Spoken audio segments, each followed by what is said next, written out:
మనోవేదన గురి చేసింది అధ్యక్ష.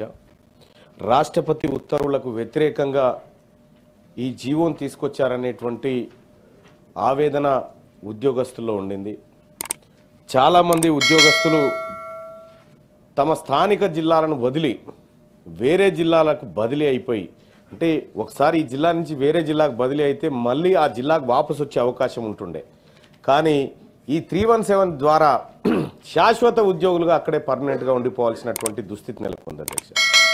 భర్త ఒక చోట, భార్య ఒక చోట. ఇందులో అధ్యక్ష ఒక విషయం చూస్తే ప్రభుత్వ ఉద్యోగాల్లో స్థానికులు స్థానికేతరులు అనే అంశం ముల్కీ ఉద్యమం నుంచి ప్రత్యేక తెలంగాణ ఉద్యమం వరకు చాలా కీలకమైన అంశంగా నిలిచింది అధ్యక్ష. ఇదే అంశం ఇప్పుడు తెలంగాణ రాష్ట్రంలో మరోసారి ఉద్యోగుల్లో ఆందోళన గురి చేస్తూ ఉంది. ఇంకా సమస్య ఎక్కడేసిన గొంగడు అక్కడ లెక్కనే ఉంది. కొంతేదో ఆ సమస్య పరిష్కారానికి రాష్ట్ర ప్రభుత్వం కేబినెట్ సబ్ కమిటీ ద్వారా ఏదో ప్రయత్నం చేసినప్పటికీ కూడా ఇంకా పూర్తి స్థాయిలో ఆటి 317 భయాందోళనలు ఇంకా తొలగిపోలేదు అధ్యక్ష. 2018 సంవత్సరంలో ప్రభుత్వం ఉద్యోగాల కేటాయింపులో అప్పటి రాష్ట్ర ప్రభుత్వం కొత్త జోనల్ వ్యవస్థను ప్రవేశపెట్టింది. రాష్ట్ర విభజనకు ముందు వరకు తెలంగాణలో మొత్తం 10 జిల్లాలు జోన్ 5 జోన్ 6 కింద ఉండేటి అధ్యక్ష. ఆ తర్వాత 33 జిల్లాలు ఏర్పాటు చేసిన తర్వాత 7 జోన్లు 2 మల్టీ జోన్లు చేసింది అధ్యక్ష. ఈ పునర్వ్యవస్థీకరించిన తర్వాత కొత్త జోన్ల వ్యవస్థ అమల్లోకి రావడంతో కొత్త జిల్లాలకు కొత్త జోన్లకు మల్టీ జోన్లకు ఉద్యోగాలను సర్దుబాటు చేసుకోవడానికి 317 జీవో తీసుకొస్తే అది ఉద్యోగులకు ఆప్షన్ కూడా ఇచ్చారు అధ్యక్ష. ఇచ్చిన తర్వాత ఇక అసలు సమస్యలు స్టార్ట్ అయినాయి అధ్యక్ష. డిమాండ్ ఉన్న ప్రాంతంలో ఖాళీలు నిండిపోయినాయి. సీనియారిటీ తక్కువగా ఉన్న వాళ్ళకు మాత్రం ఆ ప్రాంతంలో అవకాశం దొరకకుండా పోయింది అధ్యక్ష. వాళ్ళ స్థానికంగా సొంత జిల్లా అయినప్పటికీ కూడా వాళ్ళకు ఆ పోస్టింగ్ లభించలేదు అధ్యక్ష. ఇక ఇదిగాక నీటిపారుదల శాఖ అధ్యక్ష, ఆ ఉద్యోగులకు ఆ శాఖ పునర్వ్యవస్థీకరణ జరిగిందని కనీసం ఉద్యోగుల దగ్గర ఆప్షన్ కూడా లేదు అధ్యక్ష. నీటిపారుదల శాఖకు సంబంధించినటువంటి అంశం. ఇక ఉద్యోగులను స్థానికత కూడా చూడకుండా వాళ్ళని ఇతర జిల్లాల్లో కేటాయించారు. కానీ స్థానికత ఆధారంగా జరగలేదు. కేవలం ఉమ్మడి జిల్లా సీనియారిటీ ఆధారంగా ఉద్యోగుల సర్దుబాటు చేశారు అధ్యక్ష. అది ఎట్లా పడితే అట్లా చేసుకుంటూ పోయారు అధ్యక్ష. గతంలో మరి ఆ ప్రభుత్వానికి ఎవరు సూచన చేసిరో ఎవరు ఏం చెప్పిరో కానీ 317 ఒక తెలంగాణ ఉద్యమాన్ని తలపించే విధంగా ఉద్యోగుల్లో తయారైపోయింది అధ్యక్ష. ఇప్పటికి కూడా ఆ పరిస్థితులు ఉన్నాయి. దీనివల్ల ఈ నీటిపారుదల శాఖలో జూనియర్లు అందరూ స్థానికేతర జిల్లాలకు బదిలీ అయిపోయినారు అధ్యక్ష. ఇది కాకుండా మహబూబాబాద్ జిల్లాలో పనిచేస్తున్న ఒక టీచర్ వాళ్ళ భర్త వికారాబాద్ జిల్లాలో పనిచేస్తున్నారు అధ్యక్ష. ఆ టీచరు స్పౌజ్ కేటగిరీలో ట్రాన్స్ఫర్కి పెట్టుకుంటే డైరెక్టర్ ఆఫ్ స్కూల్ ఎడ్యుకేషన్ అధికారులు అంతర్జిల్లా ఉపాధ్యాయులు మీకు 317 జీవో వర్తించదని చెప్పి భార్య అక్కడే భర్త ఇక్కడే అధ్యక్ష. ఇదొకటి. ఉమ్మడి జిల్లాకు ప్రామాణికంగా కాకుండా ఉద్యోగి పనిచేస్తూ వేతనం తీసుకుంటున్న స్థానాన్ని పరిగణలోకి తీసుకొని స్పౌజ్ కేటగిరీ బదిలీకి అవకాశం ఇవ్వాలని చెప్పి తమరి ద్వారా ప్రభుత్వాన్ని రిక్వెస్ట్ చేస్తా ఉన్నాం అధ్యక్ష. ఇక అలాగే కరీంనగర్ జిల్లా తిమ్మాపూర్ మండలంలో భార్యాభర్తలు ఇద్దరు ఒకే మండలంలో పనిచేస్తుండే అధ్యక్ష.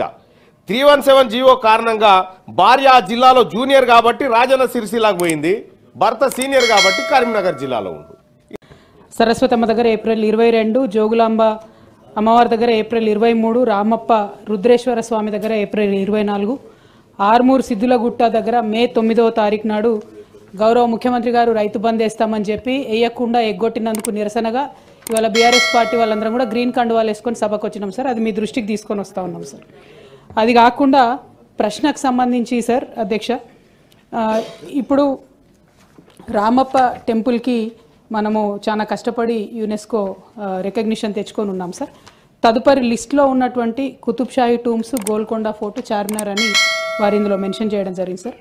అందులో గోల్కొండ ఫోర్ట్లో ప్రధానంగా గౌరవ ముఖ్యమంత్రి ఆనాటి ముఖ్యమంత్రి కేసీఆర్ గారు ఎప్పటి నుంచి అయితే జెండా వందనం కార్యక్రమం చేస్తూ ఉన్నారో అప్పటి నుంచి కొంచెం అప్కీప్ మంచిగా ఉంది సార్. కానీ ఈ మధ్య మళ్ళీ కంప్లైంట్స్ వస్తూ ఉన్నాయి. దయచేసి మంత్రి గారి దృష్టికి తీసుకొస్తా ఉన్నాం సార్. గోల్కొండ ఫోర్ట్ అప్కీప్ విషయంలో కొద్దిగా శ్రద్ధ పెట్టవలసిందిగా రిక్వెస్ట్ చేస్తూ ఉన్నాం సార్.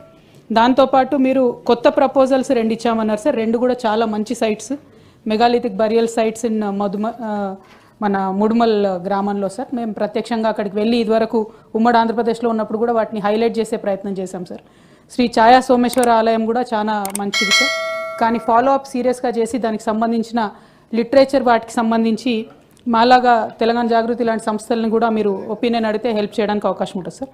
దాంతోపాటు గౌరవ మంత్రివర్యులు మేము కోరేది సంగారెడ్డిలో కొండాపూర్ అనే సైట్ ఉంది సార్, చాలా పురాతనమైనటువంటి సైటు. మన నిజాం కాలంలో కూడా అక్కడ ఎక్స్కవేషన్స్ జరిగినటువంటి సైట్ సార్. ఆనాడే ఆయన ఫారిన్ ఎక్స్పర్ట్స్ని తీసుకొచ్చి అక్కడ ఆర్కియాలజికల్ సర్వే చేపించినటువంటి సైట్ సంగారెడ్డి జిల్లాలో కొండాపూర్ అనే గ్రామం. దయచేసి దాన్ని కన్సిడర్ చేయవలసింది కోరుతా ఉన్నాను సార్. అట్లానే గౌరవ మసూనాచారి గారికి సంబంధించి భూపాలపల్లిలో పాండవుల గుట్ట అని ఉంటుంది సార్. అక్కడ దాదాపు 41,000 సంవత్సరాల క్రితము పెయింటింగ్స్ ఉంటాయని చెప్పి చెప్తారు సార్. దాన్ని కూడా దయచేసి కన్సిడరేషన్లోకి తీసుకొని ఆ లిస్ట్లోకి చేర్చగలుగుతామేమో ఆలోచన చేయవలసిందిగా కోరుతా ఉన్నాం సార్. అట్లానే తెల్లాపూర్ దగ్గర తెలంగాణ అనే పేరు మీద శాసనము మేము డిస్కవర్ చేయడం జరిగింది సార్ ఆ మధ్య. అది చాలా సైంటిఫిక్గా కూడా దాన్ని వెరిఫై చేసినారు చాలామంది ఎక్స్పర్ట్స్, హిస్టారియన్స్, హెరిటేజ్ సైట్స్ గురించి తెలిసిన నిపుణులు. సో తెల్లాపూర్ గ్రామంలో తెలంగాణ శాసనానికి సంబంధించి ఇంక్లూడ్ చేయగలుగుతామేమో పరిశీలించవలసిందిగా కోరుతా ఉన్నాం సార్. అట్లానే కరీంనగర్లో, ఉమ్మడి కరీంనగర్ జిల్లాలో కోటిలింగాల అనే స్థలం ఉంటుంది సార్. అది బౌద్ధులకు సంబంధించినటువంటి ఆరామము. ఆ తర్వాత అక్కడ ఎల్లంపల్లి ప్రాజెక్ట్ వస్తే కూడా ఆనాటి గౌరవ ముఖ్యమంత్రి గారి ఆధ్వర్యంలో ఒక రిటైనింగ్ వాల్ కట్టుకోవడం జరిగింది సార్. సో కోటిలింగాల క్షేత్రాన్ని మనం పరిరక్షించుకున్నాం. దాన్ని ఏమన్నా కొంచెం హెరిటేజ్ సైట్గా ఆలోచన చేయగలుగుతారో చూడండి సార్. ఇంకా one of the best sites sir Rachakonda fort. Hampi ఎప్పుడైతే వచ్చిందో అదే సమయంలో వచ్చినటువంటి సామ్రాజ్యం సార్ రాచకొండ కూడా. అక్కడ చాలా పెద్ద ఎత్తున ఇప్పుడు కూడా మనకు కనబడతా ఉంటాయి అన్నీ.